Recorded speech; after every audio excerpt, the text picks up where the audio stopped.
Hi everyone. ఎవరైతే తిరుమలకు వెళ్ళారో కాలినడకన ప్రతి ఒక్కరికి ఒక ఎక్స్పీరియన్స్ అనేది అవుతుందన్నమాట. ఇది మీరు చూసినటువంటిది గాలిగోపురం.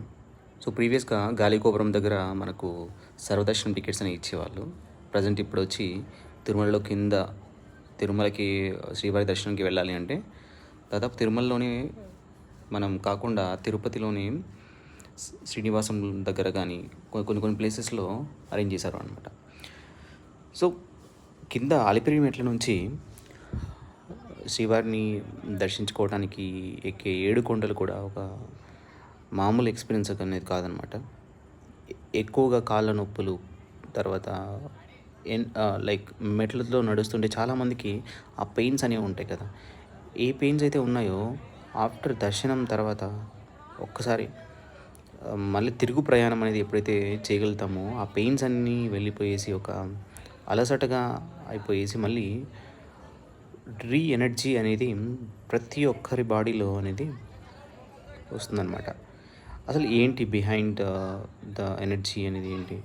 సో ప్రతి ఒక్క మనిషికి కూడా ఎనర్జీ అనేది ఉంటుంది. మనం చేసేటువంటి ప్రతి ఒక్క ఆలోచన మీద కూడా ఆ యొక్క ఎనర్జీ అనేది మనం ఉపయోగిస్తాం. కాబట్టి మనకు ఇక్కడ తిరుమలకి వెళ్ళినప్పుడు తిరుమలని శ్రీవారి దర్శించుకోవాలి అని ఒక ఎనర్జీ అనమాట. అది ఏంటో తెలియదు. ఇప్పుడు ఒక కోరిక అనేది మనం కోరుతాము, అది తీరుతుంది. ఆ యొక్క ఎనర్జీ అనేది మనం దేవుడి వైపే చూడాలి, దర్శించుకోవాలి అనేటువంటి ఒక ఎనర్జీ అనేది మనం అక్కడ పెడుతున్నాం. అదే మీరు అదే ఎనర్జీని ఇతరుల మీద ఉపయోగించారనుకోండి, అది ఒక నెగిటివ్ కానీ అలాగా ఎనర్జీ అనేది ఆటోమేటిక్గా మీరు డ్రాస్టికల్లీ చేంజ్ అవుతుంది. మీరు కూడా ఆ అనుభవం అనేది పొందగలుగుతారు. కాబట్టి మనం చేసే ప్రతి ఒక్క ఆలోచన కూడా పాజిటివ్ అయి ఉండాలి.